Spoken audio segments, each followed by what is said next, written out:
Mall. We've seen them at that initial apartment complex Ravenwood on Old Kings Road, in the nearby brush, in the retention ponds, searching everywhere and anywhere for this little boy. We've also shown you video of them using bloodhounds, the air unit, and of course we've also shown you different scenes around this particular area where this crime was initially reported. 1 minute. Now the laundromat nearby was searched. Surveillance video was looked at there as well. The nearby kangaroo as well. Now we know that several agencies have joined in on this investigation to try and help find Lonzie. We know the Florida Department of Law Enforcement is involved, as well as the FBI, and of course the Jacksonville Sheriff's Office is the lead in this investigation. We're expected to hear from Chief Tom Hackney here in just a few moments, and he is expected to give us again an update on the investigation that now enters day 5. And of course we will be here waiting for him to arrive now and give us that update, and we will let you know as soon as we know when he arrives here to give you that update. From yesterday, as Chief Hackney will momentarily address us and just talk about the developments in the search for Lonzie Barton. It has a lot of community attention, a lot of people making donations, being very engaged in this search, as the Sheriff's Office is getting a lot of support from across the state in trying to find Chief Tom Hackney, attorney to a murder investigation. Now let's join Chief Tom Hackney for today's briefing. Good afternoon, everybody. Thank you for coming out for this new briefing on day 5 of our investigation into the abduction and what we're learning now, or feeling now, is the murder investigation into 21-month-old Lonzie Barton.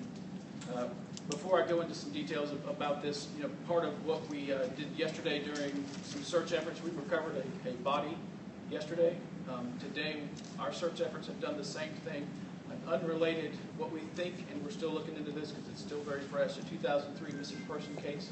We recovered a car and a body of water near Bowden and 95. Again, that's still very fresh, but when I said yesterday, when you look, you find, yesterday we found a body, today we found a car, and in that body we do believe to be some skeletonized remains, but again, not related to the murder or missing persons case we're working here. Kind of recovered this again. This started Friday morning at about 2:20 in the morning as a report of an auto theft and abduction. That began search efforts in and around the Briarwood neighborhood where the case was originally reported. Worked from a window of time from Thursday night at 8 p.m. to 2:20 Friday morning when the report was called in through 911. Our efforts now have turned, again, like I alluded to before, this is less of a missing persons investigation, more of a homicide investigation. Days have slipped by. 21-month-old is out on his own somewhere. That is a turn of events that's bad, and it tends to keep going the same. The list of state and federal agencies that are helping us, it is so impressive. And some of these are requests that we've made. Others are police agencies and law enforcement partners who have showed up to help us. And they include, I mentioned this yesterday, the Clay County Sheriff's Office, St. Johns County Sheriff's Office, Nassau, Baker Counties, Orange Park Police, Neptune Beach Police, Jax Beach Police, Florida East Coast Railway, Florida Fish and Wildlife. Got the Jax Fire and Rescue Urban Search and Rescue, the Miami-Dade Police Department, Miramar Police Department, all these from down in South Florida, getting help from state partners there, all the way off from Texas, the EquiSearch people, and our state and federal partners include the Florida Department of Law Enforcement. We have FBI agents that work from their CAST team, which is their Cellular Analysis Survey team. They're very crucial in this investigation, what we're doing. Had help from the U.S. Marshal Service, the Department of Family and Security. All of these partners are helping us do what we can, not only to find missing Lonzie, but to build the case against his caretaker, 32-year-old Ruben Ebron. Mr. Ebron's original story that regarded the auto theft abduction, we know that not to be true. Our facts and evidence that we have in our back pocket prove that not to be the case. That turned this from a stranger abduction and changed the focus that he made us go. He gave us a lie, gave us a case that pointed police in the wrong direction, away from him. This, again, the keystone to our investigation is Ruben Ebron stepping up and telling the location where he put that child. He had that child, now he doesn't. He needs to step up and tell us. Again, I sound like a broken record saying that, but that is what will change this investigation. You know, it's evident to investigators that Ruben thinks he's smart. My money and my bets go against the team of investigators, local, state, and federal, that have been put together to investigate this case. My money goes on them and against Ruben and how smart he thinks he might be. You know, we've had approximately 220 tips so far come in from the public, and their sightings, their information, their suggestions, their business partners here in Jacksonville along the route that we've kind of identified, that south side area, Phillips and 995, suggesting, hey, come take a look at our video from our store. Those kind of things have led us to these places that we're searching. I said before, this is an intelligence-driven investigation, and our searches that we're doing in these wooded areas, in the lakes, and in some of the trash receptacles along this route, it's all intelligence-driven. Nothing is happening with this just by happenstance. We're not drawing locations out of a hat. The places that you, the media, are seeing, officers, detectives, canines, dive teams searching, they're there for a reason, and they're there with a specific mission in mind. Citizen support is just crazy. It's the involvement that we've had has been so overwhelming. As the face of this and having to speak to the media daily, when I see the citizens who come to our command post, the citizens that I encounter, which haven't been very often on the street because I'm tied up with this, the level of support that the men and women who are out searching for Lonzie have received is just, it's so touching. It really does. It just lets you know the support that this child has and that we have when we're looking for him. People ask me, what can they do? You know, there's a number that's been provided to the PIOs that we've asked for some things, but and this is, I don't know if it's unusual or not, but what I personally do and what people can do to help is pray.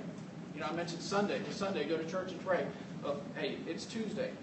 Pray some more. I'll be more than happy to take some divine influence with the locating of this child. And if it offends you that I ask you to pray, then don't. But if that's the kind of person you are, do it. That can help us with it. The number that's been provided, there's some other means that you can do to help with that too. The businesses have stepped up to help us. Kind of alluded to that before. Pizza Hut, Walmart, Zaxby's, Sam's Clubs, Firehouse Subs, European Street. We had Pepsi and Coke both donate products, and numerous citizens have come in. Our efforts will continue. Our locations will continue to be searched as long as there's intelligence that we have that leads through it. This is a very systematic, the locations we're looking have been gridded out. The incident command structure that we've spoken about before that's put together helps keep that in track. You have 200 plus searchers with just a ton of locations to search. It is a true body of work to keep up with that, but those efforts will continue, like I said before, until we have nowhere else to go and no puddle to get in, no tree to get under, and no rock to overturn, until we do everything we can to locate Lonzie. As this goes on, the information will be provided to you as things happen. If anything breaks in this case, there'll certainly be the news of the first note, and I can take some questions. Chief Hackney, Lorena with Action News. We understand that there's some activity around landfills. If so, which ones, and what can you tell us about those areas? Okay, the issues with the landfills, we identified and started searching Friday morning dumpsters in the area, dumpsters and trash cans and trash receptacles in the immediate area where the call was reported. As we determined what the route was throughout that night, those, again, intelligence-led, we went to the places that we felt like could have been important to the case. Yesterday, we actually came across a compactor-type dumpster. That compactor-type dumpster is obviously not a safe thing to search. I just didn't feel safe authorizing detectives or searchers to go in a compactor dumpster. We had that compactor dumpster removed to the landfill, stretched that out and searched through it, didn't find anything. So it's not a landfill-centered search. It was just the location that was safe to do it. Have you suspended any trash pickups in the area? In order to facilitate some of the searching that we're doing, we did some of the dumpster pickups throughout that area. We did ask the businesses to suspend those. So the support with that has been overwhelming as well. Part of what we do through that systematic gridded search is doing just that.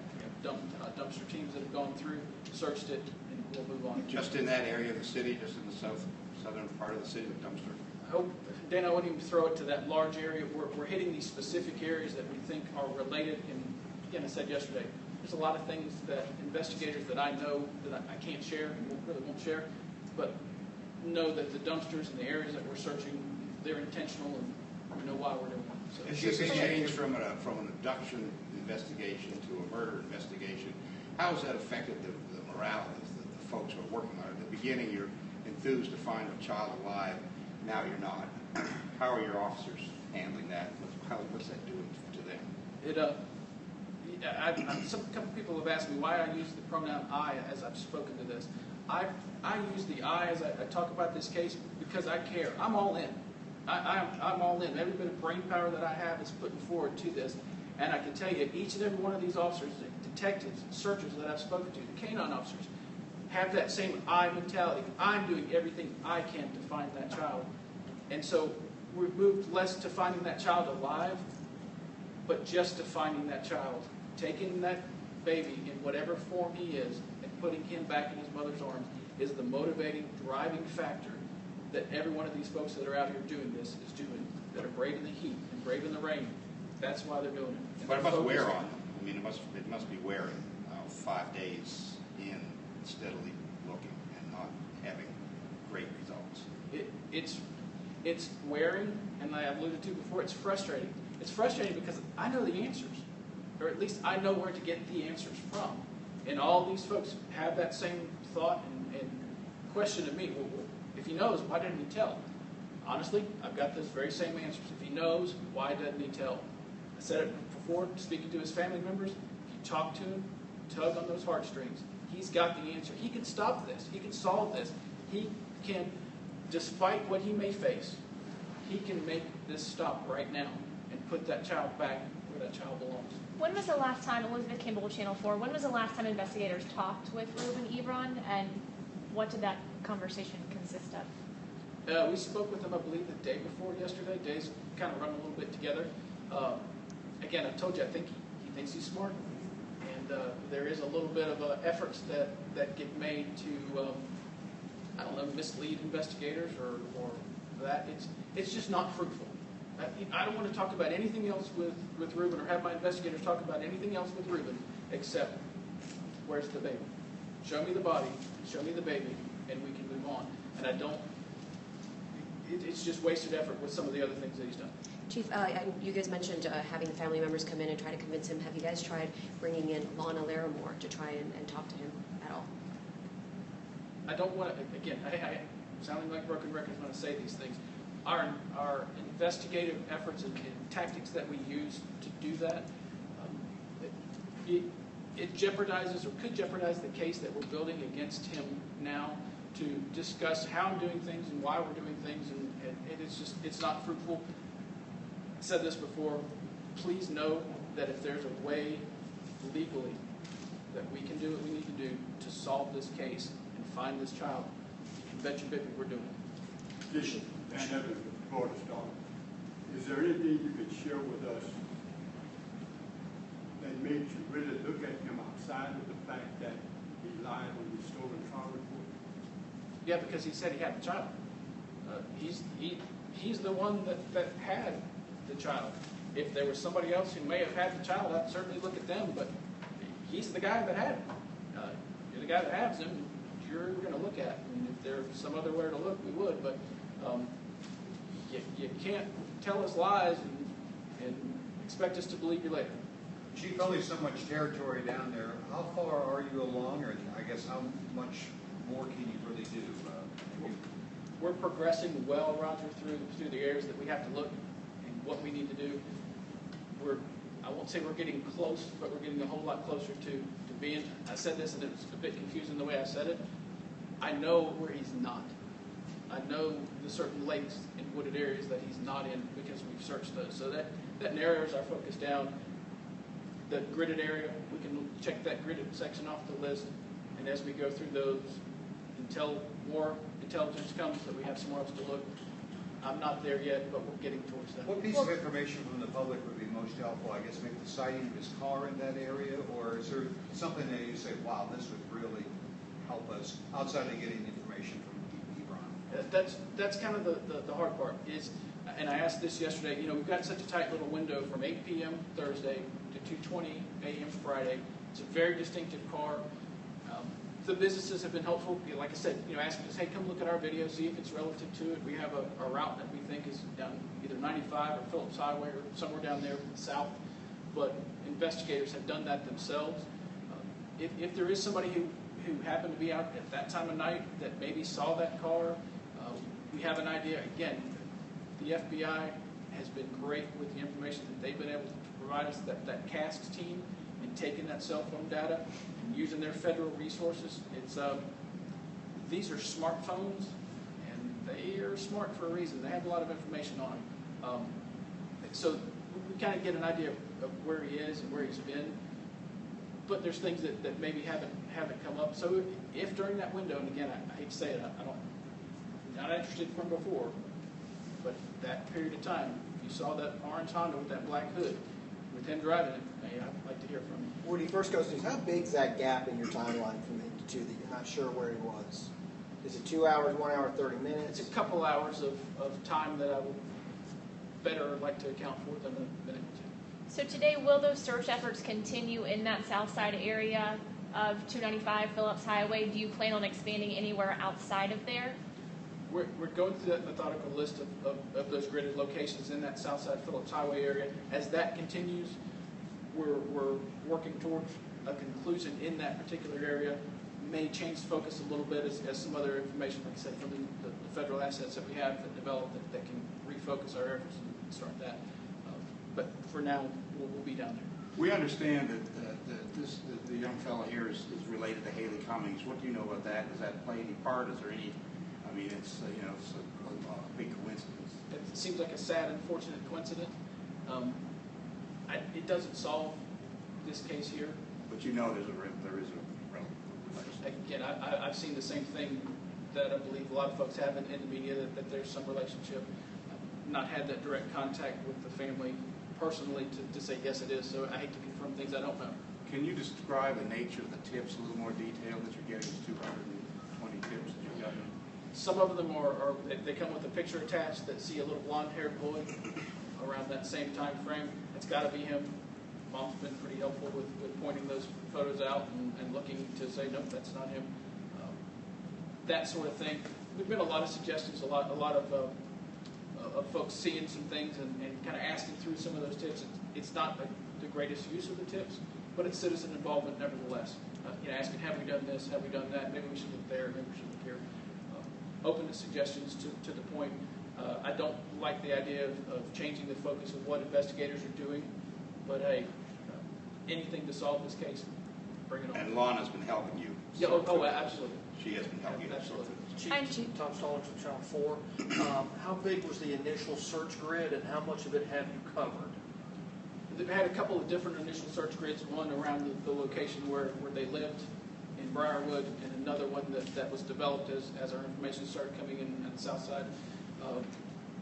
It's a larger area down there in the south area, a little bit smaller area, more focused, kind of dealing with some wooded railroad track areas, a couple gridded areas up there. We've worked through those, and this is knocking on every door that we can find. If there's an abandoned structure, we work to find who owns it. Hey, bring us a key. We want to look in there. We want to look underneath. There's sheds in the back. We'll look in there. If there's a little wooded area around somebody's house, we've been through it. Ticks seems to be these guys out there searching's best friend because they're hanging on, and but it doesn't matter. The end of the day, the bottom line, whatever it takes. If it's ticks or rain or snakes, we'll trudge through it. Chief, can you share a little bit more insight about that transition from abduction, missing person case to now murder investigation? Is it just the sheer number of days that have gone by with Lonzie still being missing, or what else sort of led you guys in that direction? Yes, it's a little bit of everything. It's some of the time that's gone by that's gone on. Obviously, 21-month-old isn't toddling around out there. And we feel like if somebody initially would have had him, if Rivers would have taken him and given him to somebody else, that those things, if they happen, they typically kind of resolve themselves fairly quickly. 21-month-old for 5 days in 100-something degree heat and rain. Again, there's just not a good outcome. And you asked about how does that change from a missing person or abduction to a murder. Our efforts are still there to find him, and as we find him, we're building a case.